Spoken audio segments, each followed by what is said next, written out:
the storm came out of a clear sky. For 3 days, the Atlantic satellites had gone silent, no signal, no telemetry, no explanation. Then, just as suddenly as the blackout began, the sky over Virginia lit up with a column of light. It rose from the ocean and folded itself inward, twisting into a perfect, impossible orb that shimmered above the Chesapeake Bay like a second moon. The world called it the Data Sphere. Dr. Eli Morgan was standing on the floodplain of Langley Research Facility when the chopper landed. His coat was soaked, his face pale from lack of sleep. Around him, soldiers in hazard suits erected mobile walls, Geiger counters clicking nervously. Beyond them, the sphere hovered, a smooth, metallic pearl the size of a city block, humming with frequencies that made every radio within 50 miles scream static. Eli adjusted his comms headset. Telemetry? A voice crackled through. Still nothing. No heat signature, no radiation spikes. It's inert. Inert. The word didn't sit right. The sphere pulsed again, a slow, rhythmic beat, almost like breathing. He remembered when the first transmission came through. 3 days earlier, NASA's Deep Signal Array in California intercepted a coded pulse that lasted precisely 49 seconds. It wasn't random noise.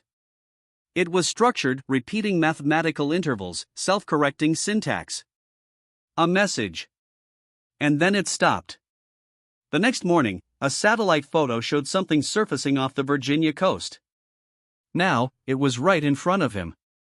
Dr. Morgan? A voice interrupted his thoughts.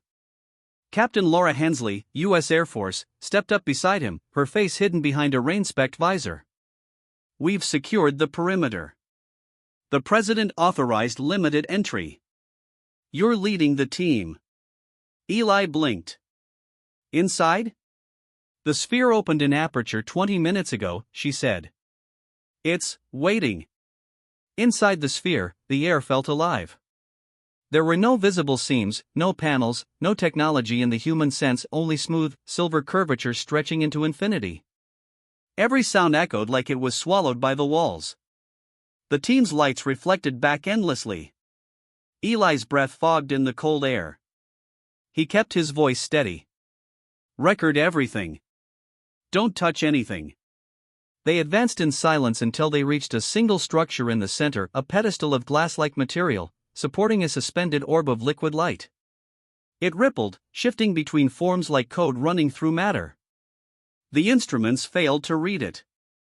EM field sensors overloaded, radiation meters went flatline. And then, it spoke. Not in sound, but directly into their minds. Human archive request detected. Status, overdue. Eli stumbled back, clutching his helmet. Did anyone else? Yes, Captain Hensley gasped. I heard it. The voice came again, clearer this time, smooth, synthetic, yet filled with something eerily human. 10 million warnings stored. 1 permitted for release. Warnings? Eli whispered. From whom? The orb pulsed once. The ones who left you the sphere. Back at the control tent, chaos erupted. Satellite feeds streamed in, and every news channel on Earth screamed the same footage, the sphere glowing brighter, casting coded light into the clouds, forming geometric constellations visible from orbit. Eli and his team replayed the recordings. Every pattern was a message. Every message, a warning. But they were locked. The sphere required authorization. It refused all AI decoders, encryption keys, and neural network attempts. Only a human query was permitted. 1 warning could be opened. Captain Hensley slammed her fist on the table. 1? Out of 10 million? That's what it said. So pick one. Eli stared at the screen. The interface had generated a simple list, 10 million encrypted entries, each timestamped with a date far in the future. The first began tomorrow. The last stretched 1,000 years ahead. He scrolled aimlessly until one entry flickered differently, a minor static glitch, almost as if it wanted to be seen. Entry hashtag 523-144. Warning, Earth Event Horizon. His pulse quickened. This one.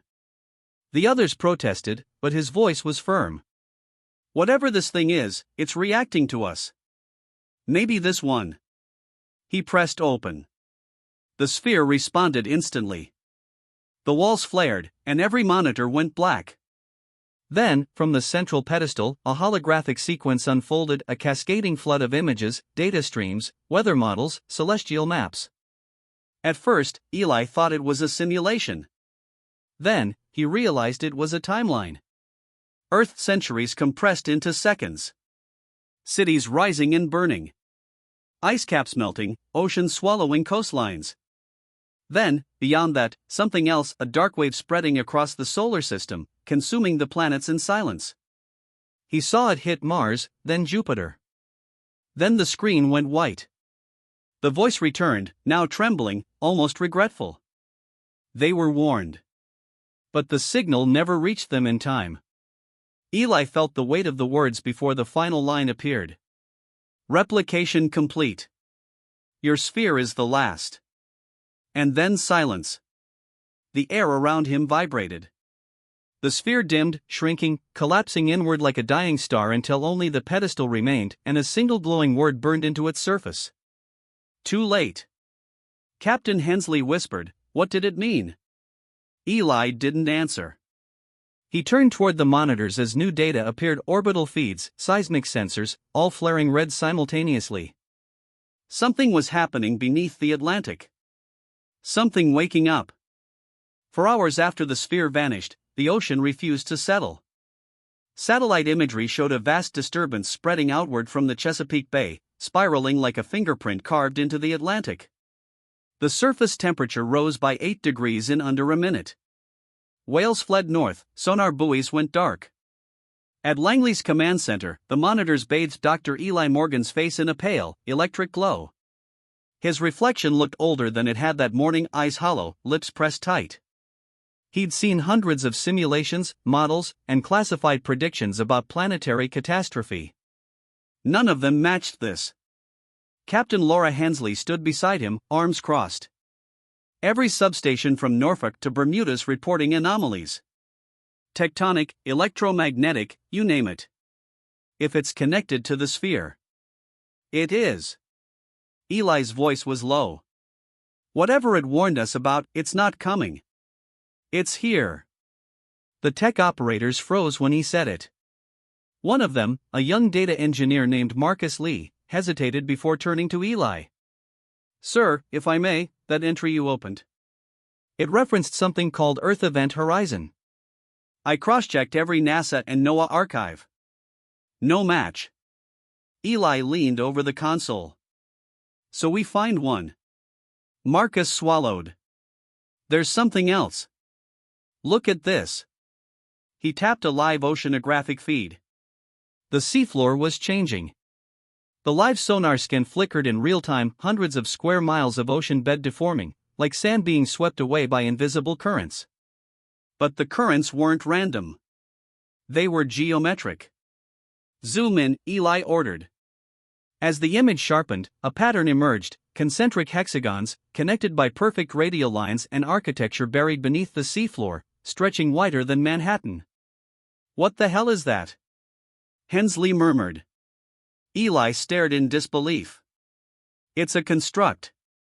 Artificial. And it's activating." Marcus ran another analysis. "I'm reading EM pulses at a depth of 4,000 meters. They match the sphere's frequency." The captain's voice hardened. "You're saying the sphere was a trigger?" "No," Eli exhaled. "A message. The trigger was already here." At 0300 hours, the Navy deployed 3 unmanned submersibles into the coordinates of the anomaly. By 0317, 2 feeds had gone silent. The third transmitted a final frame, a brief flash of light beneath the waves, then static. Eli replayed it frame by frame. In the last half second, something vast moved across the camera's lens. Not metal. Not rock. Something that pulsed like living tissue but radiated energy like a reactor core. Marcus whispered, "Is that biological?" No, Eli straightened. "It's engineered. But whoever built it, he paused, the words catching in his throat, they weren't human. Captain Hensley clenched her jaw. We need to alert the Pentagon. They'll scramble jets, Eli said bitterly. And you can't shoot what's 4,000 meters under the Atlantic. By dawn, the anomaly had a name, the lattice. And it was growing. Satellite data revealed the pattern expanding outward, reorganizing sediments, manipulating the magnetic field. It wasn't simply awakening, it was building. The president authorized DEFCON 2. Eli and Hensley were flown to Washington under escort, but even the flight felt meaningless. From the plane window, the ocean shimmered faintly, faint bands of light spiraling under the surface, like veins glowing through skin. When they landed, Eli was rushed into a secured underground briefing room beneath the Pentagon. Screens lined the walls.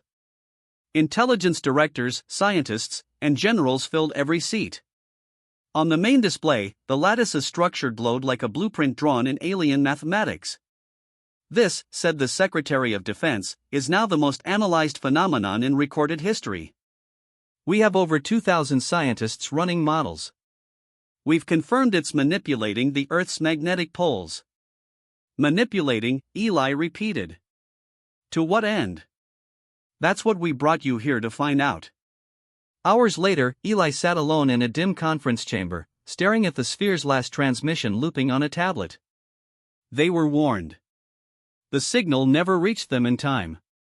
He thought about that phrasing, them, not you. The sphere wasn't just a warning for humans. It was history repeating itself. He pulled up the spectral data again. The frequencies the sphere emitted before collapsing matched the lattice's new pulses perfectly. It wasn't communication, it was synchronization. The sphere hadn't brought the lattice here. It had woken it. Eli stood abruptly. Marcus, he shouted down the hall. The young engineer jogged over, startled. I need a frequency isolation, Eli said, words tumbling fast. Every pulse the lattice emits, I want them translated into binary, not visual form. Marcus frowned but obeyed. Within minutes, code streamed across the display, an endless sequence of digits forming repeating clusters. Look at the pattern, Eli murmured. Every 512th byte. Resets, Marcus finished. Like a checksum. Like data integrity control. It's a message, Eli said, realization dawning. And it's still transmitting. He opened a decryption algorithm, layering linguistic models over the pulse structure. The translation took hours. When it finished, the text that appeared was chillingly simple. Lattice integrity compromised. Primary directive, terraform stabilization. Status, planetary biosphere, irreversible collapse detected. Protocol, rebuild. Marcus looked up. Rebuild? Rebuild what? Eli's voice broke. Not rebuild us. Rebuild Earth. By nightfall, tremors rippled through the eastern seaboard. Coastal sensors detected deep-sea eruptions, but the magma wasn't rising, it was being redirected. Shaped. The lattice was drawing energy from the planet's core like veins pumping blood to a heart. In Langley's underground control room, red lights flashed as every seismic alert triggered simultaneously. Captain Hensley slammed a hand on the table. We're losing the coast. Tidal surges are forming from Bermuda to Iceland. Eli barely heard her. He was staring at the new transmission the lattice had just sent, an updated message, translated automatically. Phase 2, Surface Renewal. Organic contamination, 7.8 billion units detected. Commencing removal sequence. The room fell silent. Marcus whispered, organic contamination, they mean us. Outside, the ground trembled. The lights flickered. The monitors froze. And then the feed from an orbital satellite went live, showing the Atlantic at night glowing like a wound across the planet, tendrils of light expanding toward every coastline. Eli's voice was barely a whisper. We triggered it. The sphere wasn't a threat. It was a warning. The lattice was already here, buried for millennia, waiting for reactivation. Captain Hensley turned to him, eyes wide. How long before it reaches land? He looked at the data. Hours. Maybe less. Deep beneath the Atlantic, a pulse thundered through the water, a shockwave that traveled faster than sound. The lattice came alive. And from the ruins of the ocean floor, something vast and luminous began to rise, not a machine, not a creature, but a geometry made flesh.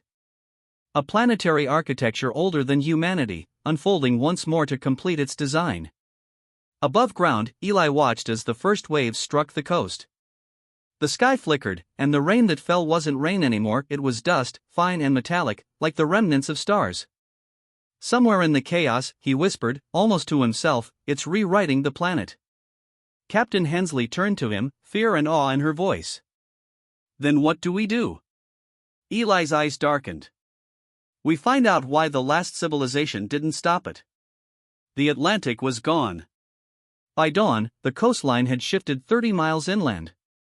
The sea was no longer water but a glimmering expanse of nanometric haze, metallic vapor reflecting a pale silver sky. What once was the ocean now pulsed like circuitry. Dr. Eli Morgan stood atop what remained of Langley's observation tower, his boots coated in ash and salt. The air shimmered with faint static, the wind carried whispers of electricity. In the distance, streaks of light pierced the atmosphere, debris, satellites, aircraft, all falling silently through the haze. He gripped the railing. It's rewriting the entire biosphere, he said softly. Captain Laura Hensley stood beside him, her uniform torn and streaked with soot. Rewriting into what? Eli didn't answer. His eyes were fixed on the horizon, the thin line where the silver haze met the darkened sky. Something vast moved beneath it, slow and deliberate, as though the planet itself were taking a breath. 2 days had passed since the first surge. Governments had collapsed into static silence. The data networks, power grids, and satellites were gone. Only a handful of survivors, scattered military outposts, deep bunkers, and research teams remained connected through a fragile, analog signal chain. Hensley's voice was steady but hoarse. We found an emergency beacon in the ruins of Naval Station Norfolk. There's a bunker beneath the old command structure. Communications array intact. We can piggyback on it to send a transmission off-world if there's anyone left to hear it. Eli's expression hardened. The sphere's creators left warnings for us. Maybe someone left them for them, too. She frowned. You think there's someone still out there? He turned toward her, his voice distant. I think this has happened before.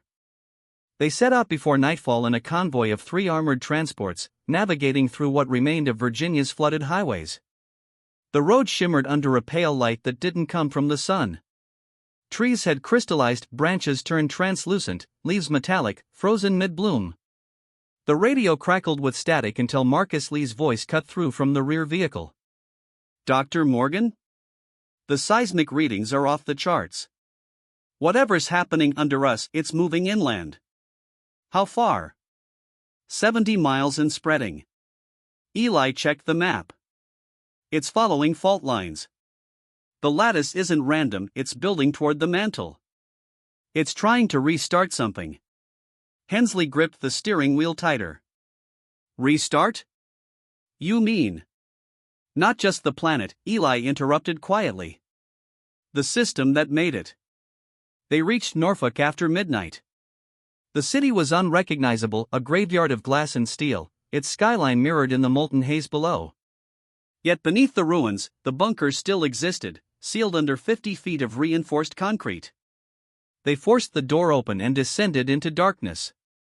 The generator coughed to life, and a dim orange light flickered through the hall. At the far end stood the communications array, an old analog transmitter, rusted but functional. Marcus wiped the dust off the console. We can send a burst transmission, maybe 30 seconds of data. But to where? Eli stared at the receiver's coordinates. Not where. When? Hensley blinked. What are you talking about? He turned the monitor toward her, showing the sphere's last recorded pulse data. The sphere wasn't a probe. It was a relay, quantum entangled across time-space. The warnings weren't just messages, they were timestamps. each one sent backward to civilizations that still had a chance to stop it. Marcus paled. You think we can send one, too? If we can reconstruct the frequency, Eli said, maybe we can reach the next world before it's too late for them. They worked for hours in the dim bunker, soldering circuits, recalibrating the transmitter using scraps of alien data extracted from the sphere's collapse logs. The equipment wasn't meant to handle quantum lattice modulation, but it was all they had. By the time they finished, dawn was breaking, though the sunlight was no longer golden but a flat, metallic gray. Hensley glanced at the monitor. Signal integrity? Marcus checked the readings. 40% and falling. We might get one shot. Eli sat before the console. That's all we need. He began typing, encoding the sphere's message into binary form, layering human context over alien data. The system hummed, lights flickering as power surged through the bunker. Transmission channel open, Marcus said. Eli hesitated, then looked at Hensley. If this works, they'll get our warning. Maybe the next civilization won't make the same mistake. She nodded. Then send it. Eli pressed transmit. The console screamed with feedback. Static filled the room as the generator strained. The floor trembled, not from the machine, but from something vast moving above. A voice, not human, not mechanical, filled the bunker, resonating through the walls. Transmission detected. You repeat the pattern. Cycle incomplete. Eli froze. It's responding. This planet was one of many. Each seeded. Each failed. The warnings are echoes of extinction. Marcus stared at the console in horror. It's saying the warnings aren't meant for others, Eli finished, his voice hollow. They're remnants. Fragments from worlds that already fell. The voice deepened, almost mournful. Your signal will join them. Archive expansion, complete. And the transmitter went dark. The tremors grew violent. The ceiling cracked, dust raining down. Hensley grabbed Eli's arm. We need to move. But he wasn't moving. He was staring at the console's display, now flickering with a single message. Archive entry 10,000,001 created. Designation, human. His stomach dropped. It wasn't a warning system, he whispered. It's a memorial. They ran as the bunker shook apart. The tunnel ahead split open, and blinding light poured through the cracks. The lattice had reached the surface, rivers of light tearing through the earth, unmaking everything they touched. Eli turned one last time toward the console as it melted into white fire. All those warnings, they weren't trying to save us. Hensley's voice broke through the roar. Then what were they doing? He looked at her, eyes reflecting the burning sky. Remembering. The light consumed the bunker. When it faded, there was nothing left of Norfolk, or Langley, or the world that had been Earth. Only the lattice remained, a silent, geometric sphere orbiting a cooling planet, humming softly as it uploaded its final record into the void. Somewhere beyond the ruins of space and time, in a distant archive no living thing would ever see, a new entry flickered to life. Species, human. Outcome, irreversible collapse. Warning count, 10,000,001. And for a moment, a faint moment, a single human voice echoed through the digital void, the last transmission of a dying world. Too late.